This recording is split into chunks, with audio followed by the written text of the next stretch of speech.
Hoje nossa conversa é sobre pressão. Como é que você lida com isso na liderança? Como é que você que é líder, que é um exemplo, uma referência, um sub-anjo, a quarta pessoa da Trindade, essa pessoa maravilhosa, a gente sabe que não é isso tudo mesmo. Lida com a pressão. Quanto do Espírito Santo você pode contar para te ajudar? Essa é a nossa conversa de hoje. Preste atenção, 2 Coríntios 4, 8 e 9. De todos os lados somos pressionados, mas não desanimados. Ficamos perplexos, mas não desesperados. Somos perseguidos, mas não abandonados. Abatidos, mas não destruídos. Trazemos sempre em nosso corpo o morrer de Jesus, para que a vida de Jesus também seja revelada em nosso corpo. Eu gosto muito de pensar que o apóstolo Paulo não é só um padrão inatingível de líder cristão, mas é um exemplo e é uma referência de um homem como você e eu, um ser humano como você, que é a menina que também lidera, graças a Deus pelas mulheres que lideram, Deus te abençoe muito, mas que se sente pressionado, se sente obrigado a dar algumas respostas que talvez você não se sinta pronto, não se sinta preparado. E quando a gente olha para a vida do apóstolo Paulo, a gente percebe ele lidando com isso enquanto lidera várias igrejas que plantou e vai, através das suas cartas, manifestando o agir de Deus. Aqui, para os Coríntios, nessa segunda carta, ele está fazendo menção ao fato de que todos nós cristãos lidamos com a pressão. E quem lidera, lida com um tipo de pressão ainda mais específico, diferente. E isso não é um problema. Eu quero te dizer isso, deixar isso muito claro. Estava assistindo aí um documentário muito legal na Netflix, chamado Playbook. Vários treinadores e tal, suas ideias e perspectivas. E um dos treinadores, o Doc Rivers, disse a seguinte frase, me saltou aos olhos assim: a pressão é um privilégio. E eu fiquei um tempo refletindo sobre essa história, porque eu já trabalhei em ambientes de trabalho de quase nenhuma pressão e de muita pressão. E eu lembro de ser mais bem sucedido quando fui pressionado. Embora existam os exageros que a gente tem que tirar do caminho, a pressão é um privilégio. Por quê? Porque a pressão mostra que existe alguém que confia em você, que sabe que você é capaz de entregar mais, que é capaz de fazer mais e melhor. E esse alguém, no caso da gente, é o Espírito Santo de Deus, que te conhece, que te reconhece.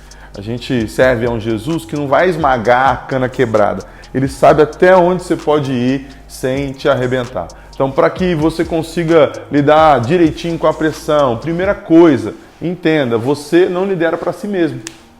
É no seu nome? É para você ficar rico? É para você ficar famoso, famosa? Não. O que quer que o Senhor nos confiou para liderar é no nome dele. Fica tranquilo, Jesus tem um nome a zelar.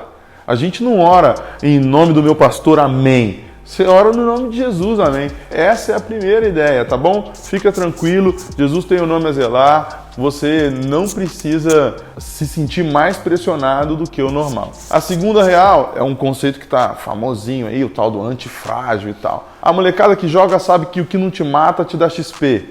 E a vovó já dizia, o que não mata engorda. Eu quero dizer para você que um pouquinho de pressão é fundamental para que a gente tenha resultado, desempenho. Os nutrólogos e o pessoal da educação física, de alto desempenho, vivem falando de esforço muscular e desse tipo de coisa que é fundamental para que a gente rompa com os nossos limites. Você consegue lidar com a pressão porque você foi feito para ser pressionado.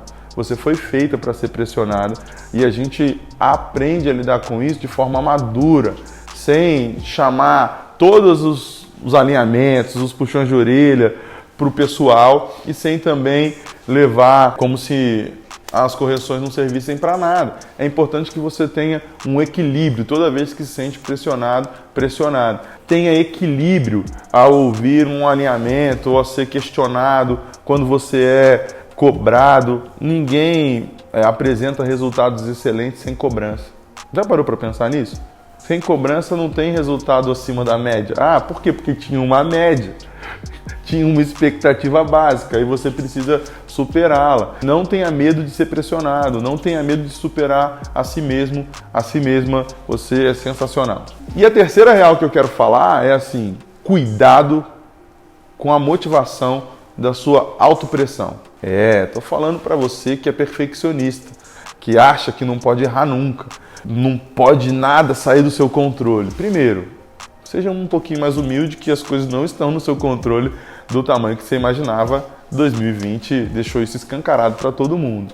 E o segundo é que muitas vezes a nossa motivação começa no espírito de fazer o melhor na excelência e termina na carne, no nosso orgulho, que a gente não admite errar, não admite ser pior, que as coisas fujam do nosso planejamento. Então, assim, muito cuidado você que é ultra perfeccionista, tá? A chance de você estar começando no espírito, com a motivação legal de ser excelente e terminando na carne, de parecer melhor, preocupado muito mais com os likes da galera do que com o like do céu, é muito grande. Então se liga, toma cuidado com a sua motivação aí, quando se pressiona, quando se cobra, tá bom? E a quarta dica do nosso papo aqui está relacionado com que tipo de pressão você aceita ou não. Você precisa criar um filtro, uma peneira, seja lá o que for, aí, um anteparo, porque você vai ser pressionado de todos os lados, como a gente leu aqui no texto. Você vai ser pressionado pelos amigos para ser muito legal e para não pressioná-los, por exemplo, ou para jogar para a torcida, como a gente costuma dizer aqui na igreja,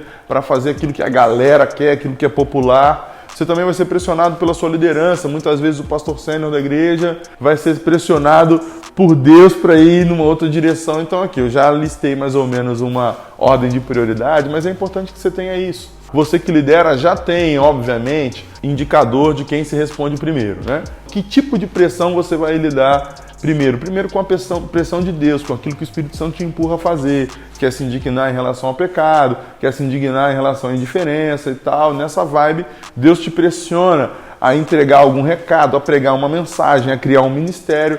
Essa pressão a gente precisa receber sempre e reagir a ela de forma madura. A sua liderança muitas vezes te pressiona em algo que é um seu ponto cego e você não cresceu ainda. Seja maduro, cresça, dê problemas novos para o seu pastor aí, para a sua liderança. E a terceira, às vezes parece só um mimimi, uma rebelião, mas às vezes é algo legítimo. A galera que está pressionando você, que é liderado por você, ou que está lado a lado, está te dizendo, cara, você não pode ser assim, tem reunião de mais, tem reunião de menos. Às vezes você se sente pressionado mesmo por quem está muito perto. Aprenda a filtrar o tipo de pressão que você recebe aí, beleza? Agradeça a Deus o privilégio de ser pressionado, porque todo problema nasceu para virar um testemunho, Deus transformar o mal em bem na sua vida. Vamos para cima, Deus te abençoe.